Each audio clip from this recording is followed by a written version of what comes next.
Hello, everyone, and a welcome back to the podcast.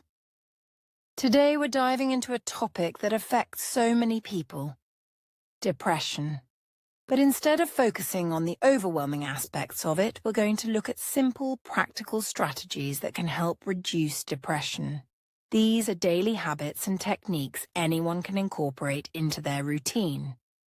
That's right, Maria. Depression is something that millions of people struggle with. But the good news is that there are ways to manage it and even reduce its impact over time. We're going to talk about some strategies that are easy to start and don't require a lot of effort. Because sometimes when you're feeling down, even small steps can make a big difference. Exactly. And to set the tone, I want to share a story that one of our listeners sent in. She asked to remain anonymous, but she mentioned how small changes in her daily habits made a big difference in her mental well-being. She started with something as simple as taking a 10-minute walk every morning. At first, it didn't seem like much, but over time, that one habit led to others, like journaling and practicing gratitude. She said these small actions helped lift the fog of depression little by little. That's so powerful. It just goes to show how even the smallest of changes can have a lasting impact. When you're struggling with depression, it can feel like nothing will help, but sometimes it's about starting small, just like our listener did. And that's exactly what we want to emphasize today. These strategies aren't about quick fixes, but rather daily habits that can gradually improve your mental health.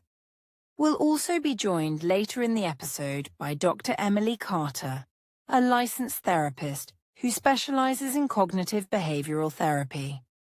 She'll share some insights on how small, manageable changes can help rewire the brain to combat depression. Yes! Dr. Carter has a lot of practical advice, so you won't want to miss that. Plus, we'll be sharing tips on mindfulness, physical activity, and even how social connections can play a key role in reducing symptoms of depression. We're excited to have you with us today. Whether you're tuning in for yourself or someone you care about, remember that you're not alone. There's always a way to start feeling better, even if it's just one small step at a time. Absolutely, Maria. Let's dive in and explore these strategies together. Stay with us, because this is going to be an episode filled with practical tips that can make a real difference in your life or the life of someone you love. Let's get started! Before we dive deeper into the strategies for reducing depression, we want to take a moment to define some key terms related to mental health. These are terms you might have heard before, but today we're going to break them down in simple, practical ways that relate specifically to improving your daily mood. That's right. These terms will come up throughout the episode, so it's helpful to have a clear understanding of what they mean and how they connect to the strategies we're discussing. Let's start with a term that's become quite popular: mindfulness. Mindfulness is all about being present in the moment. It means paying attention to what's happening right now, without judgment. For someone dealing with depression, practicing mindfulness can help reduce feelings of being overwhelmed by shifting the focus to the present, instead of getting stuck in negative thoughts about the past or future. Exactly. By being mindful, you're giving yourself a break from worrying about things you can't control. Another key term we'll talk about today is cognitive. Exactly. By being mindful, you're giving yourself a break from worrying about things you can't control. Another key term we'll talk about today is cognitive behavioral techniques, or CBT. This is a type of therapy that helps you identify and change negative thought patterns. It's about recognizing when you're thinking something that isn't helpful, and then challenging that thought to replace it with something more balanced or realistic. Yes, CBT has been shown to be very effective in reducing symptoms of depression because it helps break the cycle of negative thinking. So, when we talk about these techniques today, we're referring to strategies that can help reframe your thoughts in a more positive way. Now let's move on to self-compassion. This is such an important term. Self-compassion means being kind to yourself, especially when you're going through a tough time. It's about treating yourself with the same care and understanding that you would offer to a friend. For many people struggling with depression, there's a tendency to be overly critical or harsh on themselves, which only makes things worse. That's so true. Self-compassion helps reduce that inner harshness and allows you to give yourself a break. And when you practice self-compassion, you're more likely to heal and improve your mood over time. Lastly, let's talk about neuroplasticity. This is a big word, but it's actually a really exciting concept. Neuroplasticity refers to the brain's ability to change and adapt even as we get older. What's amazing is that when you practice new habits, like mindfulness or CBT, your brain can actually rewire itself to support those positive changes. So, if you've been stuck in negative thought patterns, neuroplasticity means your brain can learn new, healthier ways of thinking over time. That's a powerful idea. It means that no matter how deep you are in depression, there's always hope for change. The brain is adaptable, and with the right habits and practices, you can improve your mental well-being. So, those are our key terms for today. Mindfulness, cognitive behavioral techniques, self-compassion, and neuroplasticity. These are all tools that can help reduce depression and boost your daily mood. Keep these terms in mind as we continue the episode. We'll be referring back to them as we share strategies and insights that you can use in your everyday life to start feeling better. Let's move on and explore how you can apply these concepts to create small positive changes in your routine. All right, let's dive into some simple methods that can really make a difference for reducing depression. First up is mindfulness, which is about being fully present in the moment. It's like taking a mental break from worrying about the past or future. Exactly, Maria. It's as simple as focusing on your breath for a few minutes a day. Studies show that practicing mindfulness can actually change how the brain reacts to stress, helping you stay calmer and more positive. Another great habit is journaling. Writing down your thoughts and feelings helps you process them. Plus, if you jot down things you're grateful for, it can shift your focus to the positives, even when life feels tough. That's a powerful practice. I've noticed that when I journal, it helps me understand my emotions better and keeps me grounded. Daily exercise is another important one, right? Yes, even just 10 minutes of walking can boost your mood. Exercise releases chemicals in your brain, like endorphins, that help fight off feelings of sadness. Absolutely. And the key is to start small. You don't need to run a marathon. Just move a little each day. Setting small, achievable goals is also important.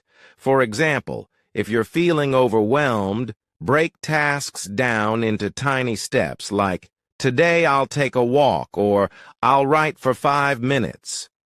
Now let's hear from Susan, a mental health coach who's here to share more insights on these methods and how they work. Thanks, Maria. These small habits, like mindfulness or exercise, help reduce depressive symptoms because they train the brain to focus on positive actions. And over time, this actually rewires the brain, a concept known as neuroplasticity. Neuroplasticity is a fancy word, but it just means that our brains can change and adapt. So, by practicing healthy habits, you're building new, healthier pathways in your brain. That's where self-compassion comes in, right? Being kind to yourself can make a huge difference when you're trying to build new habits. Absolutely. Self-compassion is about treating yourself the way you would treat a good friend. Instead of criticizing yourself, remind yourself that everyone has tough days. And what about those moments when someone feels stuck and doesn't know how to begin? How can they start? Start with one small thing. Maybe try mindfulness for 5 minutes or write down one positive thought each day. It's okay to start slow. Every small step counts. I love that advice. It's all about progress, not perfection. Thanks, Susan. This has been really insightful. I hope our listeners feel encouraged to try these simple methods and see how they can start feeling better even with small changes. And remember, it's okay to take things one day at a time. We're all on this journey together. Now it's time for our short story segment. Today we have an inspiring story from one of our listeners, Sarah, who bravely shared her journey of managing depression. Sarah struggled with depression for several years. She felt overwhelmed and often found it hard to get out of bed. One day she decided she wanted to make a change, so she reached out for help and began exploring practical strategies. That's an important step. She started with mindfulness. Each morning, Sarah set aside just 5 minutes to sit quietly and focus on her breathing. At first, it was challenging to quiet her mind, but over time she found it calming. That's right. She also began journaling. Every night she would write down 3 things she was grateful for. It could be as simple as enjoying her favorite meal or talking to a friend. This practice helped her shift her focus to the positives in her life. However, Sarah faced struggles along the way. There were days when she forgot to journal or felt too low to practice mindfulness. It was easy for her to feel discouraged, but she remembered that progress takes time. Exactly. She began to remind herself that it was okay to have off days. Instead of giving up, she learned to be gentle with herself. This self-compassion made a huge difference in her journey. Sarah also introduced daily exercise into her routine. She started by taking short walks around her neighborhood. At first, it felt like a big effort, but she soon found joy in being outside, enjoying the fresh air and nature. As Sarah continued with her practices, she began to notice changes. She felt more energized and started reconnecting with her friends. Her mood improved, and she felt more hopeful about her future. Sarah's story is a beautiful reminder that small, consistent efforts can lead to significant improvement. By integrating these simple strategies into her daily life, she was able to manage her depression more effectively. And the best part? Sarah realized that she didn't have to do it perfectly. It was about taking one step at a time and being kind to herself through the process. Thank you for sharing your story, Sarah. We hope it inspires our listeners to take those first steps toward managing their own mental well-being. Remember, even small changes can create a ripple effect in your life. Welcome back. Now, it's time for some fun facts about mental health and how our brains work. Did you know that exercise is like a natural mood booster? Absolutely. When you exercise, your brain releases endorphins, which are often called feel-good hormones. These endorphins can help reduce feelings of stress and anxiety, making you feel happier overall. And here's another interesting fact. Spending time in nature can significantly improve your mental well-being. Studies show that being in green spaces can lower stress levels and improve mood. Isn't that amazing? It really is. And did you know that just 20 minutes of being outdoors can enhance your mood? So, if you're feeling down, try taking a quick walk in a park or garden. Here's a surprising one for you. Research has found that practicing gratitude can lead to improved mental health. Keeping a gratitude journal has been shown to increase overall happiness and satisfaction with life. That's right. People who regularly write down what they are thankful for tend to experience more positive emotions. It's a simple yet effective tool for enhancing your mood. Let's keep this engaging. How about a little trivia? I'll ask a question, and listeners can shout out their answers. Ready? Here's the first one. How long does it take for deep breathing exercises to start reducing stress? Great guesses. The answer is just a few minutes. Even 2 to 5 minutes of deep breathing can help calm your mind and reduce anxiety. Awesome. Here's another fun fact. Studies suggest that people who laugh more often have lower levels of stress hormones. So, go ahead and watch that funny movie or share a joke with a friend. Speaking of laughter, let's do another trivia. What percentage of people say that spending time with friends improves their mental health? Drum roll. Please. The answer is about 90%. Connecting with friends and family can significantly boost our mood and well-being. Isn't that incredible? These facts really highlight how our daily choices can have a profound impact on our mental health. Exactly. And remember, these small practices can lead to big changes in our lives. We hope you're finding these fun facts helpful and inspiring. Stay tuned for more insights and practical strategies coming up in the next segments. And keep those trivia answers coming. We love hearing from you. Welcome back. In this segment, we're going to role-play a conversation between someone experiencing depression and a supportive friend. This will help illustrate how we can have compassionate and realistic conversations with those who are struggling. That sounds great, Maria. Let's dive in. I'll play the friend, and you can be the person experiencing depression. Ready? Absolutely, here we go. Hey there. I've noticed you've been a bit quiet lately. How are you feeling? Honestly, I'm feeling pretty low.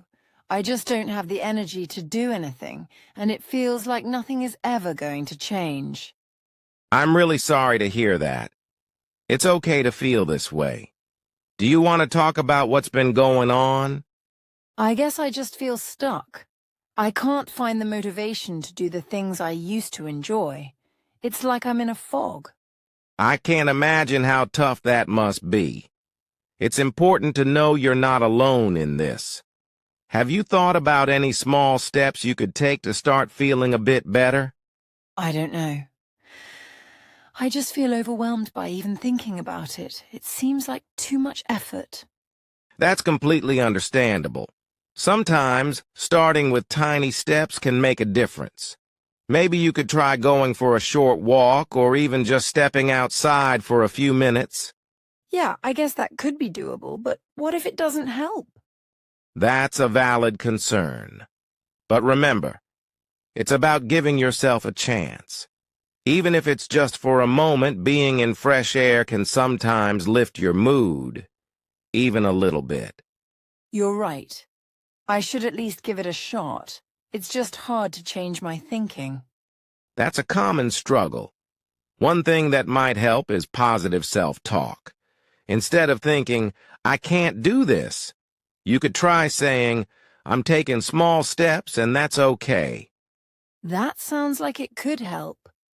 I often get stuck in negative patterns of thinking, like believing I'll never feel better. Changing those thought patterns takes practice, but it's possible. When you catch yourself thinking negatively, challenge those thoughts. Ask yourself, is this thought true? What evidence do I have that things can get better? That makes sense.